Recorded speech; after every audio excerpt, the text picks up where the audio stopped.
Welcome in, listeners. It's time for episode 107 of the Slumpbuster podcast. I'm your host, Juju Talk Sports, and my guest today is going to be both MMA Dre, Aundre Huynh, my former co-host, returning to the show for the first time since episode 100, and my second guest is going to be Mike, the Mobster Gomez, an aspiring MMA fighter out of California. On today's episode, we talk all things MMA, whether it be fighter pay, Ariel Helwani, or this crazy heavyweight division. But before we do that, folks, it's time to give a shout out to our partner, Caveman Coffee Co. Caveman is a fantastic single source, single origin goodness from a company with impeccable taste and ethics.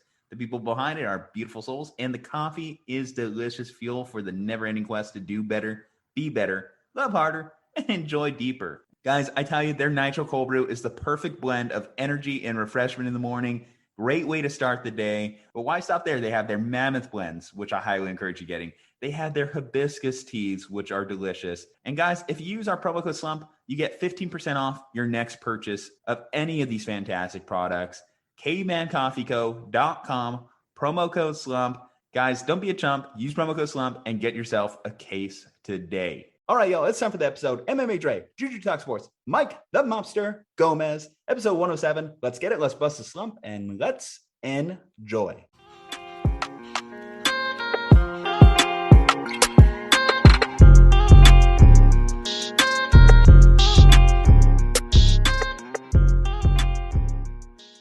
Welcome in, Slumpbusters. It's time for episode 107 of the Slumpbuster podcast. I'm your host, Juju Talk Sports, and we have a very MMA-centric episode on tap for you. So welcome in first on the show, your own MMA Dre, Aundre Huynh. Welcome back. Thanks, Juju.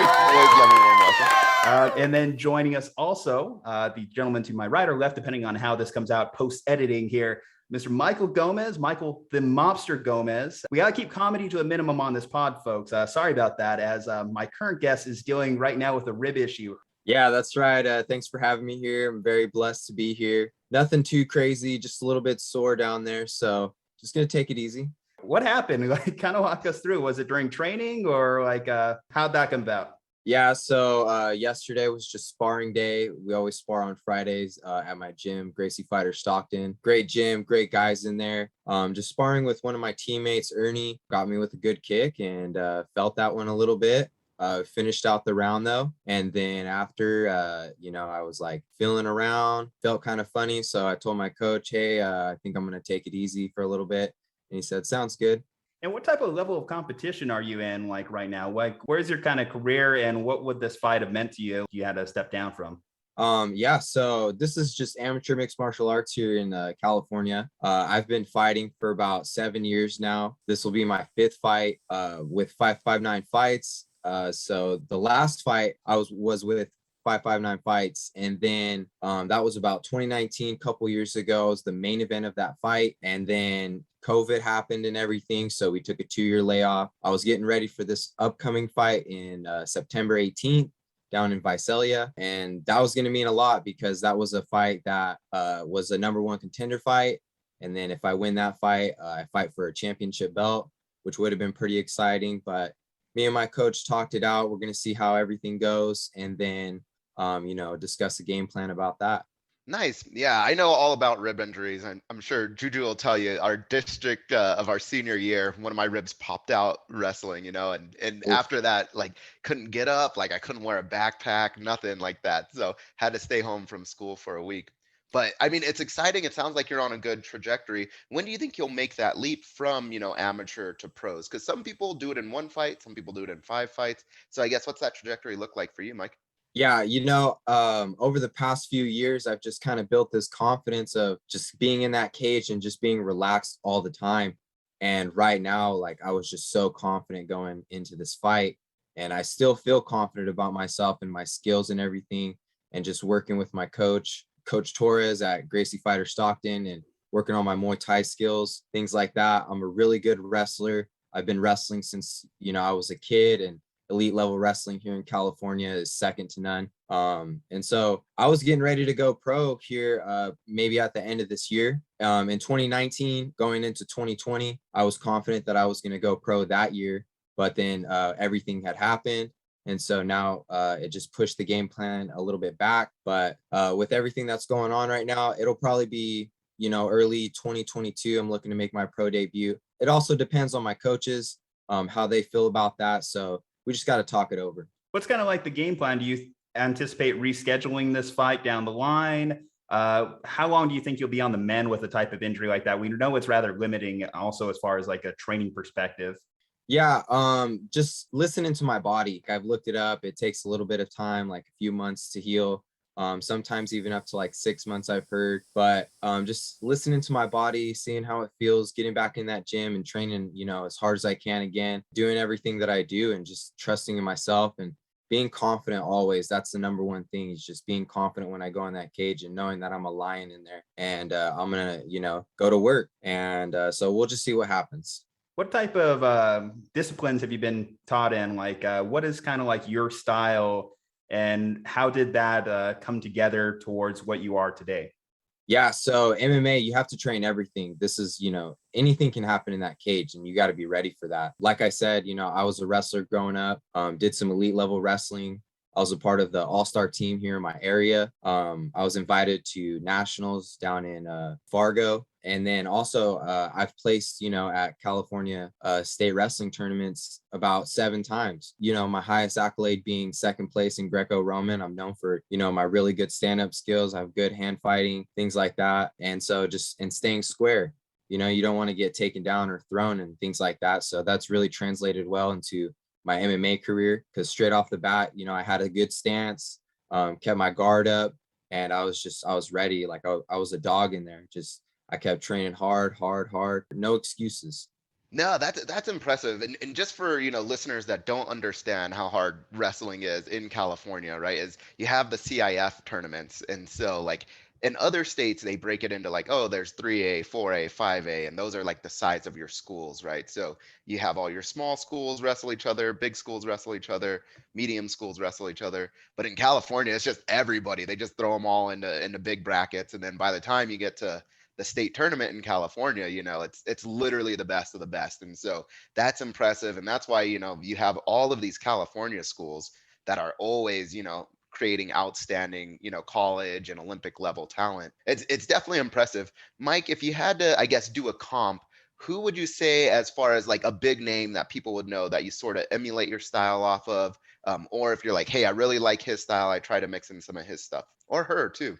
Yeah, just watching all these fighters, I know it's maybe a little bit cliche to say, but Conor McGregor just has a good style. I like the way that he carries himself. In the beginning, when he was just, on the climb, I really admired that, and just the way that he threw his kicks and things like that. So I wanted to take that into consideration and start working on things like that. And being with my Muay Thai coach, those kicks have just been super deadly now. And then also Nick Diaz, from Stockton, California. You can't be from Stockton and not like those fighters and just look up to them all the time. I remember growing up just watching Nick Diaz fights, and then now with Nate Diaz and just counting on him to, always win and shoot for that title. So I just really like their dog style of boxing and things like that. So just getting in there and just being a dog in there, and, you're going to get hit, but you got to hit back. So that's the thing. I guess it's appropriate that you mentioned Nick Diaz. Obviously, he's returning to the cage for the first time in 5 years. And actually, Dre, I know you're a big fan of the Diaz brothers as well. So how excited are you to see him on the UFC 266 card against Robbie Lawler? First time those two are fighting in 17 years. Yeah, so I'm excited to see it. I'm a little bit worried about Nick Diaz though, personally. It's just hard to come back from after that long of a layoff. Like your body is just not as sharp, and especially a dude like Lawler, right? Is he's not on the top of his game, but he's been doing it a little bit more recently. He's been in there fighting top level competition, and so I'm excited. It's always fun to watch the Diaz brothers, and I will say like they're not necessarily my favorite fighters, but I love the dog mentality. Like their technique is really good when it comes to jiu-jitsu. Their striking, I appreciate their striking, but you just gotta love like dudes that are willing to hop in and scrap. And so whether you like them, you don't like them, you're gonna watch their fights just to see what they bring to the table. But Mike, what do you think? I think it's going to be a good fight. Robbie Lawler, coming off that legendary fight that he had, just he's been in wars, and so has Nick Diaz. So I think both of them know what to expect coming into this fight. I think we're in for a good 5 rounds, because Nick Diaz is not going to stop. He's not going to tap, and he's not going to get stopped, TKO'd or anything like that. So I think going into this fight, we should expect a war. from both of these guys. It's going to be one to remember. I think we should watch this fight coming up. One thing I do appreciate about the UFC is they do a great job with their YouTube channel. And looking back at the fight, I think what really surprised Robbie Lawler was coming in was Nick Diaz went in there striking. He went out there, cracked him a couple times, and really put him on his heels. There is obviously a size advantage too. Nick Diaz is definitely a taller fighter. Obviously, coming from this perspective too, Mike, you know all about this. You just talked about having a 2-year layoff essentially between 2019 and 2021. What does that mean for a fighter to have that much of a hiatus in between fights? I mean, just not being in the cage isn't really going to affect you as long as you're getting those trainings in and you're sparring and, you're working with top level guys. And Nick Diaz is always working with top level guys. And I'm assuming Robbie Lawler does too. So if you just keep training and, it's the age that's going to get you, the older you get and the more dogfights you get, that's what's going to get you. So I'm more concerned about the age of these two fighters. But I think that if Nick Diaz is stuck to training all the time and things like that, he should be good. Do you think we will see a finish at 266? No, this is going to be a 5-round dogfight. That's what I'm thinking. Both of these fighters don't give up. Like I said, Robbie Lawler's been in legendary fights. People talk about the Rory McDonald fight, but what about the Carlos Condit fight too? Like that fight was a war. And so Robbie Lawler's been in that. Nick Diaz has his fair share of dogfights. So I think both of these fighters aren't going to quit. All right. Well, Mike, let me ask, what made you really want to pursue this as potentially a actual career? Obviously, you're talking about going pro. There's a lot of nuances to what professional fighters have to deal with. Explain that passion for me. Man, I just think it's so hard to explain from the outside or from the inside out and to understand from the outside in. That's the way that I see it. I guess the best way I can say is like, if you love basketball, like you understand that passion for it. If you love baseball, you understand that passion for it. I love fighting. I like that adrenaline rush being in that cage. And I think the biggest thing is once those doors close, like, I remember my first fight, once those doors shut, it was fight or flight mode. And I knew no one in there was going to defend me and not even that ref. So I had to defend myself at all times. And after that fight, I may have lost that fight, which is all right. And then I lost my second fight too. So I was 0-2 at one point and just feeling like, man, what am I going to do to get better in here and keep my guard up and, keep composure and things like that. So just training, growing a passion for the training, loving all the arts that, there is in MMA. And I'm an artist, like I'm a mixed martial artist. So putting it all together, putting boxing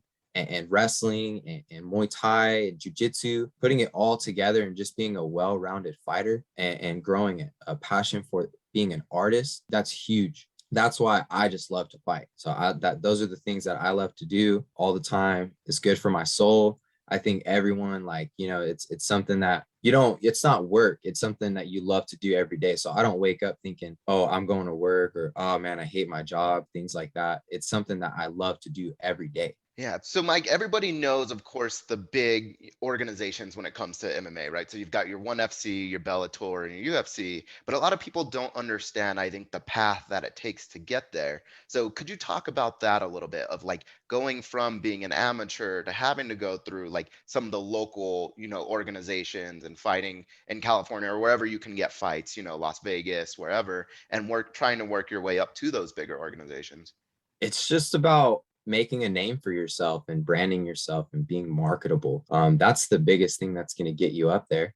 That's the way that I see it, at least. And also, coming up from these smaller shows and things like that, people can go pro at any time that they want. That's the thing that a lot of people don't understand is like, I don't have to do these amateur shows right now. I can turn pro if I want to, but it's a matter of growing myself as a fighter and knowing that there is levels to this game and building myself up first, branding myself. And then once I do turn pro, like I've already made a name for myself. I've already created a following in the amateur career. And I have about 6 or 7 amateur fights underneath my belt if at the time I do go pro. So that's the thing too. And then also you can do PKBs, which are kickboxing tournaments.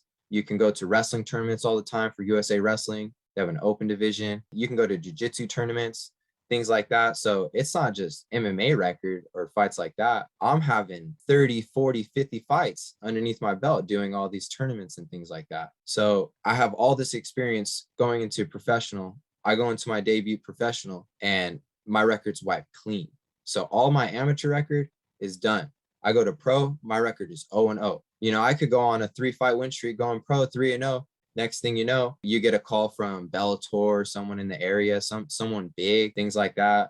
Combat America, you know, it's just a matter of always training, getting better, knowing that you're ready, talking to your coaches. And once you get there, you know, you'll know what to do. You talk about being marketable. Obviously, notorious MMA, Conor McGregor, Diamond Dustin Poirier, Donald Cowboy Cerrone. How did Mike the Mobster Gomez come about?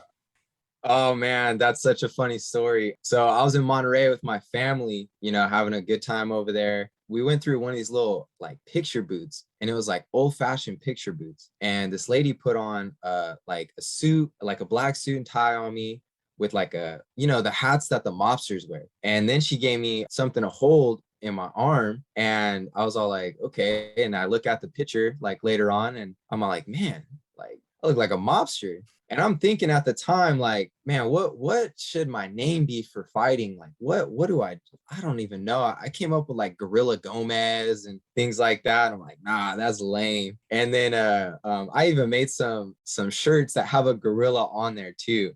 And so I look back at those shirts. Those are my first shirts that I made. They were pretty nice. I'm very proud of that. But back to the story, I said Mobster Mike, and it just clicked. And so I was telling my friends, I'm the mobster now, and telling my girlfriend I'm the mobster, things like that, telling my family I'm the Mobster Mike, my coaches, and they're like, okay, like that sticks. And then I win my third fight. I go on I'm 1-2 now, and the announcer, Mobster Mike, wins in the red corner. I was like, this is it. This is gonna stick. I feel as though if you are choosing a gorilla gimmick, you have to be like at least a heavyweight. I feel like gorilla only fits if you're kind of that build, you know, kind of got that frame going on. I do have to give you credit though, because it takes a tough man to wear a fedora, because that could go either way. You could either go on to that super simp side, or you could be like that badass, that monster, that old school guy. So credit to you. I'm surprised your girlfriend stuck around when she's like, yeah, call me the mobster. That could go either way there, Mike. It was definitely, yeah. At first, I was being joked by my girlfriend, but that's all right. But then after, it was all good.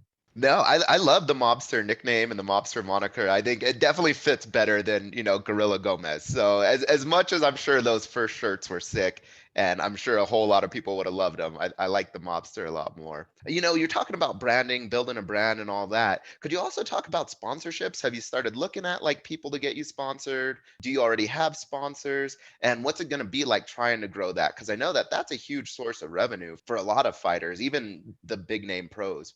So I've been reaching out to local businesses here in the area for sponsorship. It's really good to sponsor a fighter and get your name out there, because fighting's coming up. Even the amateur shows are huge. Showing your brand out there and not afraid to take that lead to sponsor a fighter and get into this MMA business.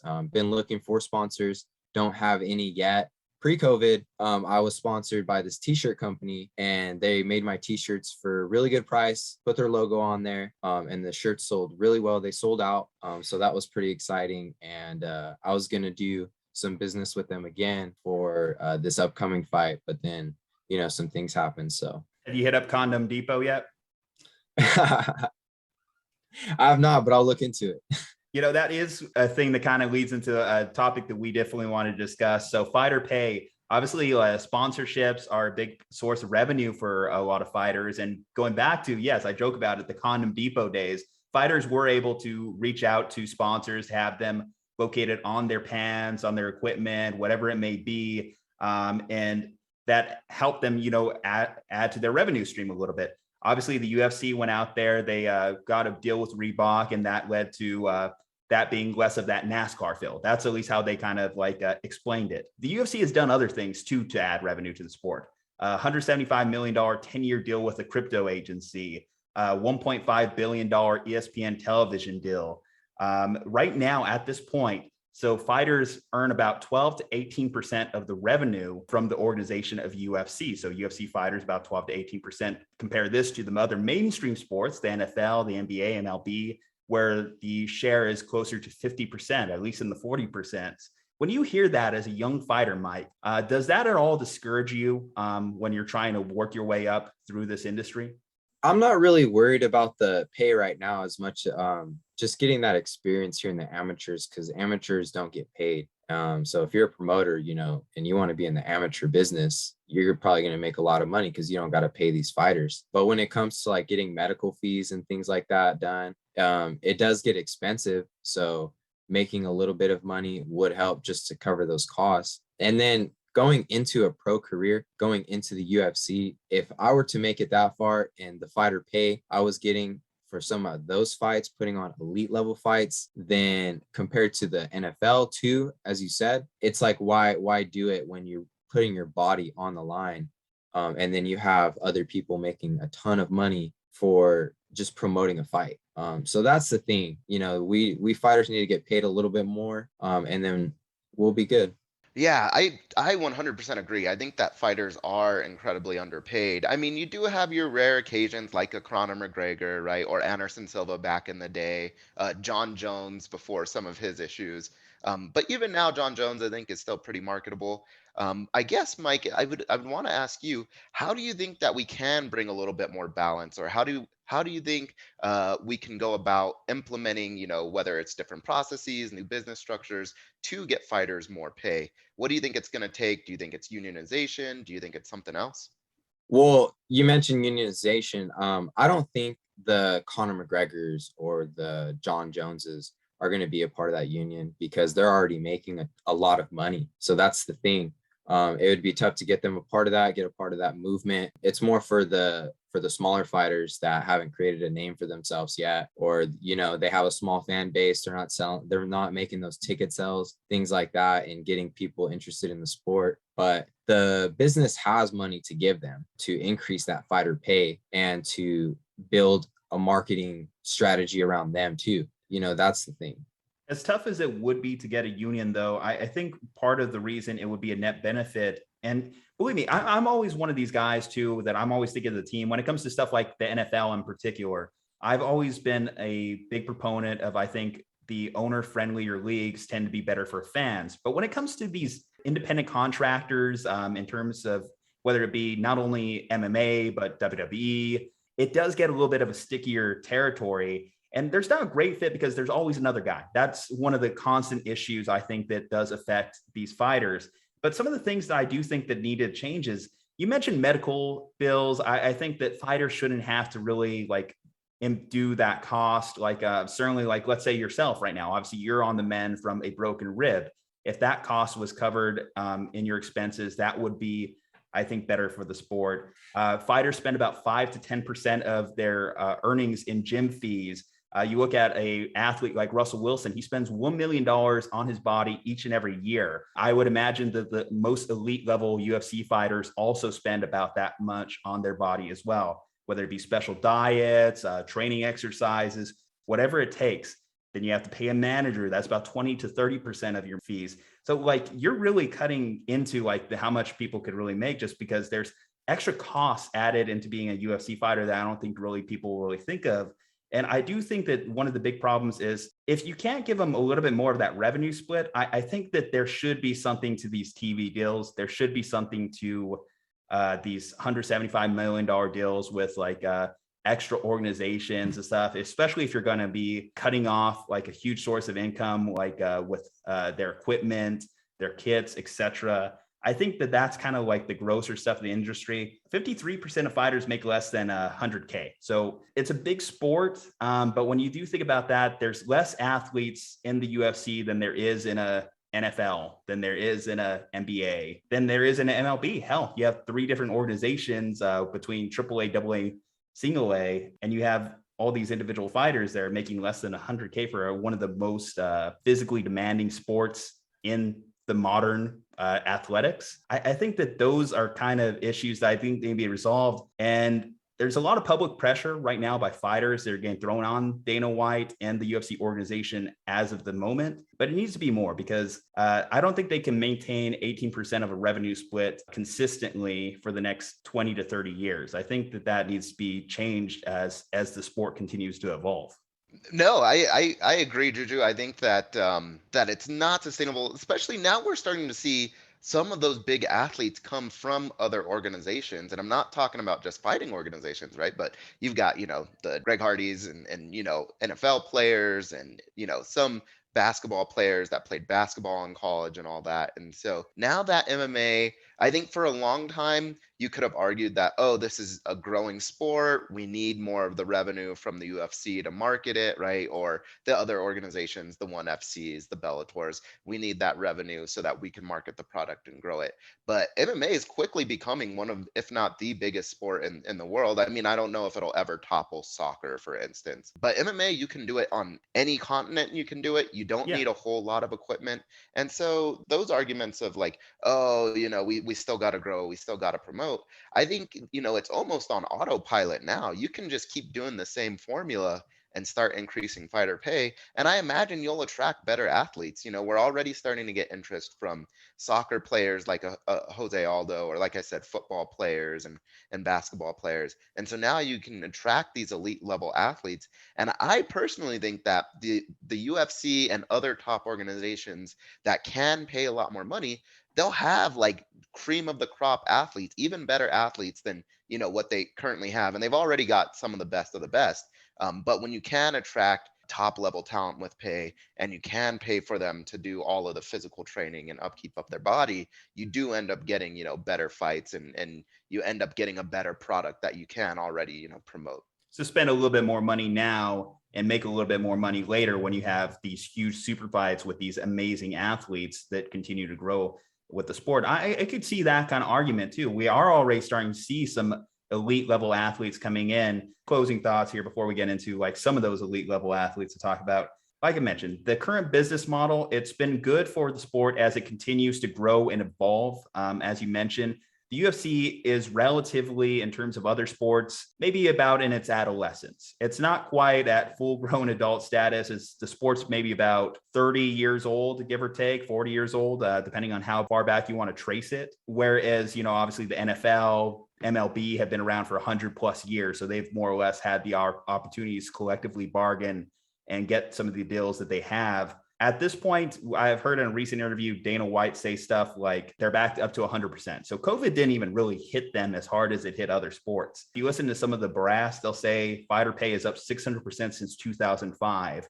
But I think that now, as they continue to evolve, the only way to really scale the UFC is to stop evaluating them on what they were and evaluating them on what they are now. And what they are now is a organization that ESPN is offering big time bucks to. ESPN alone is offering, again, a $1.5 billion television deal. That says it all to me. Anyway, let's get into some elite level athletes. Let's get into some actual fights too. We touched on like Nick Diaz here, but I think one of the biggest headlines coming out right now is this kind of kerfuffle right now at the heavyweight division. And heavyweights are a lot of fun to talk about. We've had a lot of fun talking about the heavyweight division in the past. Obviously, loving to talk about Francis Ngannou and just that elite level that he is at. But he's not the bona fide champion, really. There's technically an interim champion. And I'm so confused by this concept. And honestly, I kind of hate it. Interim champions. What good are they? Mike, do you have an opinion on this one? I mean, it's really just saying that you're the second best champion, and nobody's going to remember the second best champion. It's all about getting that world championship belt. The interim is just a placeholder. I don't even think, you are a champion if you have the interim championship belt and you haven't, faced the real champion, or you're not at the top of the division. So that's just gets you that number one contender spot to fight the champion and become the world champion. I think for a more casual MMA take, like it just causes a lot more confusion than it's really necessary. And this really came about too. So Francis, he wants to fight Jon. They couldn't get Jon because, going back to some of the fighter pay issues, Jon wasn't down. Now, this led to a little bit of a delay, and Dana still wants to schedule a heavyweight title fight. So that leads into Cyril Gane versus Derek Lewis. Gane knocks out Lewis, no problem. Quick fight, easy fight for him. So now you're setting up potentially a fight between Gane and Ngannou. later this year. Now, Dre, with kind of that mix, what do you anticipate for the future of the heavyweight division? It's awesome that we have like a good amount of 4 guys. And then I forgot to even mention Stipe is still waiting for his rematch too.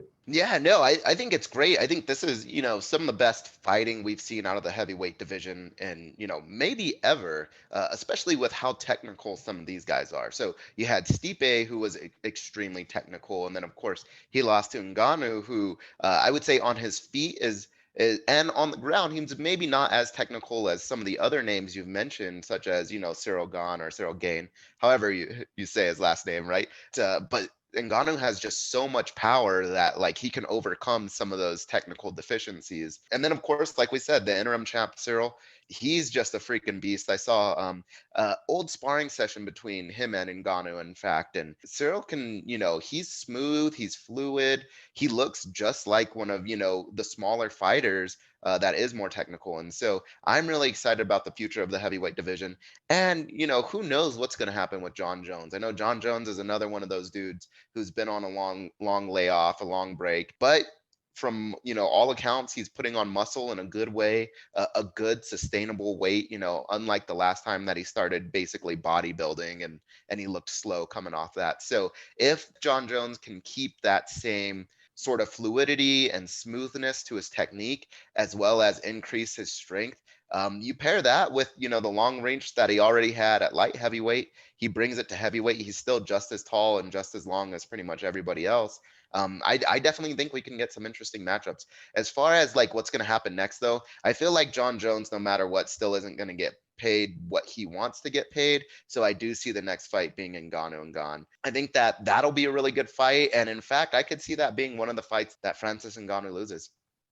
That's interesting because the way that I've seen Francis Ngannou grow throughout his career, when he fought Stipe the first time and lost, he was a wild puncher. He would throw his punches out from the side. And then going into the second fight with Stipe, and the way that he just stopped him and stayed calm and hit him with some good shots, I think Francis Ngannou is a deadly gorilla, as we were talking about earlier. Only world heavyweight champions can be called the gorilla or something. I don't think that Gane's going to stop him. I think after that fight, Miocic should get his rematch. Will that happen? That's all going to depend on Jon Jones if he wants to come out. And like you mentioned earlier, that fighter pay. If he gets paid what he wants to get paid, he'll definitely come out and fight Francis Ngannou, and he'll be motivated. And the way that I see it is if Francis Ngannou and Jon Jones fight, I think Jon Jones is going to beat Francis Ngannou. Here's my issue with the interim, going back to the interim title thing. This causes so much confusion in the division because I think Ngannou's the favorite as well against Gane. But let's say Gane is able to beat Ngannou. Then this causes a whole mess because now it's like, does Stipe fight Gane? Does he fight Ngannou again? Does Ngannou just go off and do his own thing? It just, you understand kind of this whole musical chairs it causes in the division, because obviously UFC is a very unpredictable sport. We've gone into fights really resolute in our picks for those particular instances. And when you have someone like Ngannou or Gane who has this knockout power, it could be over in an instant. And then suddenly it's like, what do you do with this next fight? And I'm glad that I'm not Dana White in this particular thing of having him be a matchmaker. Yeah, I think the UFC almost in some ways dug their own grave, right? Because you have a limited number of weight classes. And so there's only a select amount of champions. But what the UFC has done is they always want to have a champion on their pay-per-view bouts, right? So that means you get one every month. So you've got 12 a year, if not, one extra sometimes around like New Year's or something like that. And so they feel this need to constantly have like, there has to be a champion fight. There has to be a champion fight. And so then they go on and create these interim champions when it's like, hey, nobody can fight this month. They've gotten a little bit better with having some like non-champion headliners, but that's really only with like Conor McGregor, I think is the only one that I've seen. Maybe the BMF title, but other than that, it's like, that this constant need to always have champions feed their pay-per-view, main events.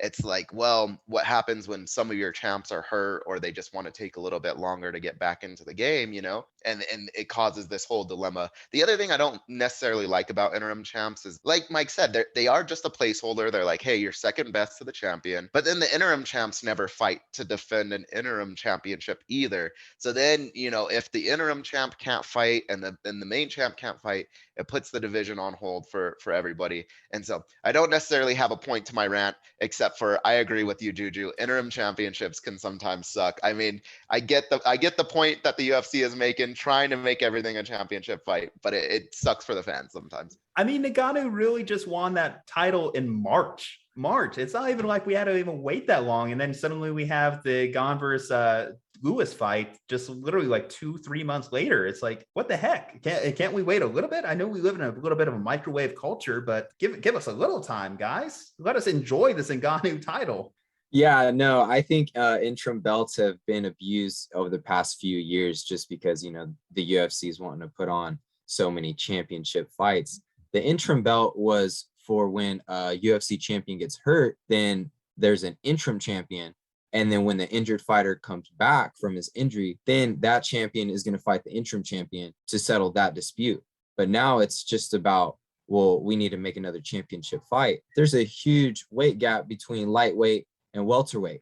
You could throw a 165-pound division right there, and then you'd have yourself another champion. You look at boxing and there's all these different belts and all these different weight classes and there's multiple different belts. Well, in the MMA world, anyone just wants to be a UFC champion at the end of the day because they've created that monopoly on the market. So why not just add more weight classes? No, that's a really good point. Because yeah, you're exactly right, Mike, is that interim belts used to be like, hey, somebody got hurt, right? Like they tore their ACL, they broke their leg. They're going to be out for at least 6 months, probably, if not longer. So if they're out for a year, of course you don't want to keep the division on hold. Let's throw an interim in there. And so, a lot of the ones that I remember were like Dominic Cruz back in the day. Like he was a great champion, but he was always injured. And so you're not going to keep the belt, on hold for 3 years. That makes sense. But yeah, you're right. Now it's just sprinkle an interim champion there, sprinkle one here. Like, oh, we need to promote a fight, interim champion. And so, but I think you have a really good point about breaking up some of the weight classes, because even between like you said, the light and welterweight, like you can definitely throw one in there. I think you can also even do, like, if you move up light heavyweight and heavyweight, you can have, because you have some dudes that are bigger than the max. You have some dudes that can fight at 300 pounds, 315. And so I think there's definitely room to add, 2, possibly even 3 more weight classes and not necessarily water down the product. Whole thing's Fugazi or Fugazi, however you say it. It's a wazi, it's a woozy. Matthew McConaughey's got it. All right. All right, guys. Well, I think this is a great show so far. We got a lot of great topics. In the whole little fighter pay thing, I guess I should get a quick take from Mike here. So obviously, Jake Paul, he's fighting tonight. Got a big time fight tonight in the world of boxing. First off, Mike, what's your pick? Tyron Woodley's going to finish Jake Paul. That's my pick. Ooh, a finish. You want to put a round to that? We'll say second round, but I think if Jake Paul's what he's talking about, he trains all the time. We'll see. This is going to be a tough fight for him. So if he puts up a tough fight those first 2 rounds, then, maybe it'll go. But if Tyron Woodley comes out like a lion, he's going to finish Jake Paul. If Woodley does finish Paul, I say worst case because at the moment, this is pretty much all boxing really has got to roll with in terms of promotion and everything. Hate to say it, but this is the most excited I think people have been about boxing fights in a while when someone fights a Paul brother. We can put Dana in Jake Paul in the middle of a ring together because, Jake is definitely making some waves going after Dana. I saw him on an interview recently with Ariel Helwani. So literally 2 of Dana's least favorite people on the same interview together talking about fighter pay. I think that just must have triggered him so much, and just seeing that one go in there. That leads into another topic here. Dre, what do you think about Ariel Helwani leaving ESPN? Does that kind of bum you out from a coverage standpoint? It does sort of bum me out, but I think like the nice thing about MMA becoming such a big sport is that now you're starting to get a lot of other venues. You're starting to get, MMA centric podcasts. You're starting to get other talk shows, and even some of the big networks, right? Like FX Sports, for instance. You and I, we always watch, Skip and Shannon on Undisputed, and they're starting to talk about it more. And so, while it does bum me out because I did like Ariel's content, specifically on ESPN, I don't mind it because I'm sure he'll continue to do something else. And so I can always go that route to get the content from him. So I think they'll bring in somebody good for sure. There's a lot of other people, like I said, that are starting to get into MMA, especially now that it's mainstream, and you're going to have a lot of other, broadcast and journalism experts that can step right in. So yes, it is a loss, but I don't think it's as, severe as a loss, just because, like I said, these guys can go on to any network now. And I think it helps in a lot of ways, just bring the conversation to a broader range and broader audience. What do you think Ariel's onus is on it in terms of like his relationship with Dana White? Because I know that there have been some issues in the past that have put those guys at each other's throats, in particular, Brock Lesnar being in attendance at the UFC event where he got into the ring with Daniel Cormier. Do you think that Ariel, like, what's that balance as a journalist? Are you just obligated to break everything, or if the company is telling you don't do it, should you just not do it? Yeah, no, I think it's really hard, and it's one of those things where, like, the UFC, sort of like Mike was saying, has this monopoly. So for a long time, like, they had basically total control over everything. But I think as they start to become, more mainstream and more popular, part of being a sports journalist is to break some of those stories. And so I personally always like it when, you get like Woj bombs, for instance, in the NBA. It's like, it makes you excited, and it's like, oh snap, something's going to happen, something big's going down. I can't wait to hear more about it. And I think those are necessary. And so I understand that, like, Dana White wants to control all of the narrative out of the UFC, and I'm sure, the other big organizations have that as well, with like One and Bellator, though a little bit less so, just because they're covered a little bit less, especially here in the United States. But I think, as, like I said, MMA, grows and becomes prominent, I actually think that that's going to become more prevalent. And I think that it's almost necessary to have these journalists that are willing to go in and, get the inside scoop, whether it's at training camps, whether it's at in the locker room right before fights and all that. So I know that Dana will probably bump heads with everybody that's trying to do that sort of route of journalism, but I think it's necessary. Ariel's really bumping heads with them too. He's calling them fake journalists out there too. So he's not doing. He's kind of putting his own little fight out there. So heel turn by Ariel Helwani. Are you excited for the Stephen A. MMA takes? No, Stephen A.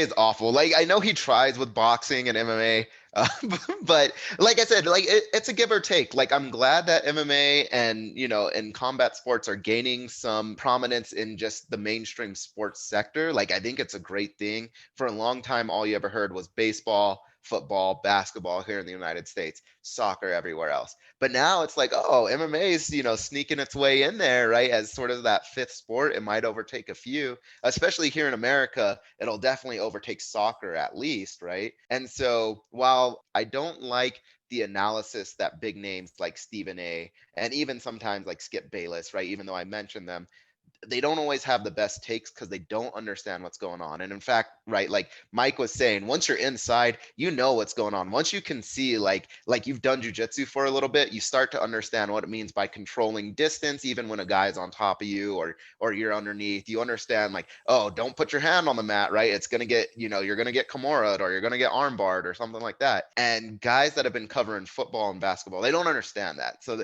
some of their takes are just complete BS, and you're like, oh, that was a shitty take, right? Like, he has no idea what he's talking about. But on the flip side, like I said, I'm glad it's becoming mainstream. It needs to be out there, and it's going to help the sport grow. Mike, you want to talk about your excitement for the future of MMA? Yeah, I think it's a growing industry too. And I think what fueled it was during the COVID era, because Dana White adapted to that. He said, I'm going to go have fights on the other side of the world. And people loved those fights. The fighters still got to fight as long as they went through those safety protocols. And as you mentioned earlier, they're back up to 100% here in the States. So that's exciting. I think that the vision for the future is the UFC is going to end up being the, next NBA or the next NFL.